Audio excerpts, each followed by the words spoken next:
Hi everyone, welcome to today's tutorial, and in this video I will be showing you on how you can make a bottle with using only geometric shapes. That's it. So it's really easy to make, and let's see how that's done. For this video I am using this A4 size document and I've also given a name to my document as well.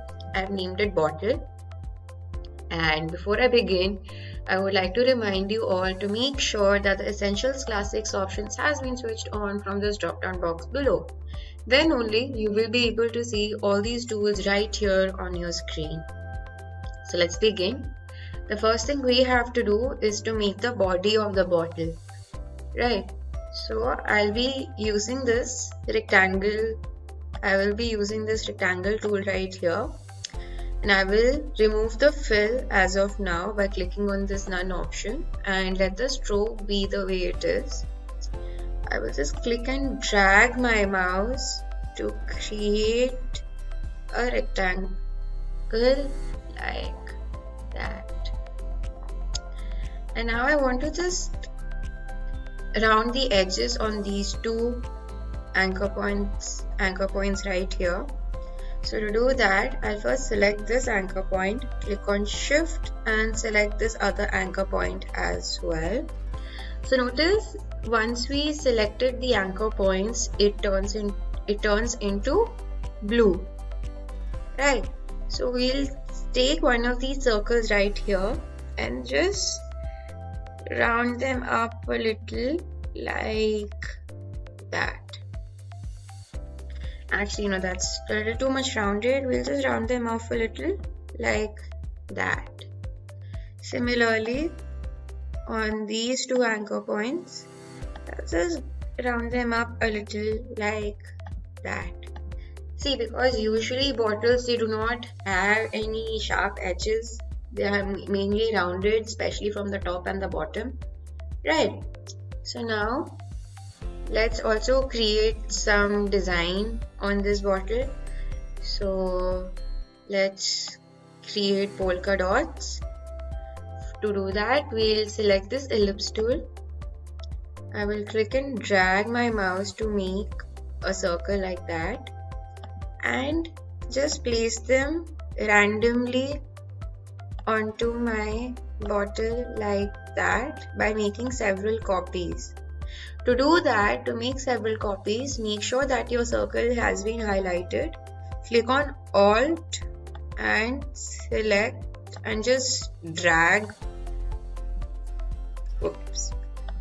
Just make sure that only the circle has been selected, and you can place them anywhere you want. It doesn't necessarily have to be polka dots only. You can use some other shape as well.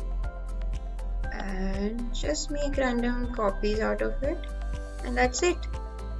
So like the ones that they're overlapping with the bottle shape, that's okay, we can also remove them later, but let's just quickly fill it in with colors. So I'll be first choosing these polka dots.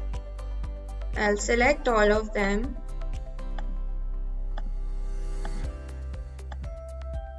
one by one like that, and let's choose a bright color. Let's choose yellow, and for this bottle I will be giving it a darker shade. I'll choose this dark blue.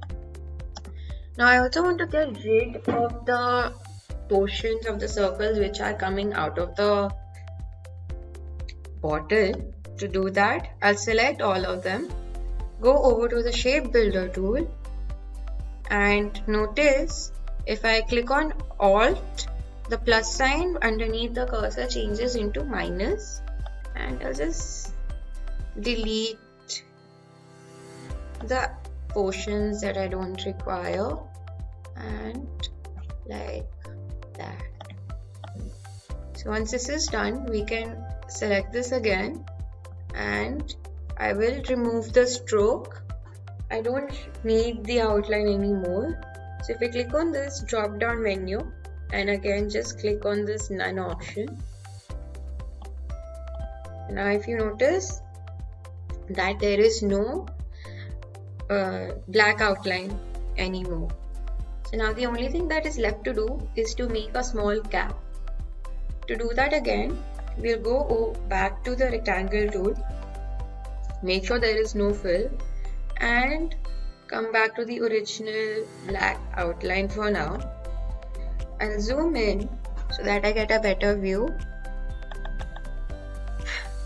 and just make one square like that. I'll extend this a little and probably make this a little bit more wider, like that. And I will also round off the edges from this anchor point. Click on Shift and select the other anchor point and just round them off like that. So for this shape that we just created, the cap, I will be giving it a really light gray color, or probably I'll just give a gradient. I think the gradient would look a lot better. So if we click on this gradient tool right here, this box pops up, and so by default the gradient is from white to black, and I don't want that. So let's change the gradient. I'll add a really light gray instead of white, and double click on the black and choose a darker shade of gray, probably even more like that. And let's change the angle as well. Since it's going from left to right, I want the darker shade to be at the bottom and the lighter shade to be on the top. To do that, let's change the angles as well. So I'll be choosing minus 90 and done. There you go. So let's also select this again and remove the stroke like that. So this is a really simple printed bottle we just made. So you can go ahead and also practice even more and make different shapes of bottles, try out with different designs, see how else you can edit using your creativity. So let's go ahead and also save our document. To do that, we'll click on File, Save As, and so by default our save as type will be Adobe Illustrator file, as you can see. So I'll let that be as it is, because since if I want to make any changes in my illustration, I can easily do that by accessing my Adobe Illustrator file. I'll let the file name be bottle as well. I will not make any changes in the file name, and if you like, you can save it in a particular file or probably just save it on your desktop, however you like it. And we just click on save and we just click on OK on this Illustrator options as well, and done. Our illustration has now been saved as an Adobe Illustrator format. So how do you know that our file has been saved? So over here, right here, like where the name is given bottle, on the side is given .ai, which means this is now officially an Adobe Illustrator file. So that's it. Now that we've come to the end of this video, I hope you found this tutorial to be useful, and thank you for watching and keep practicing.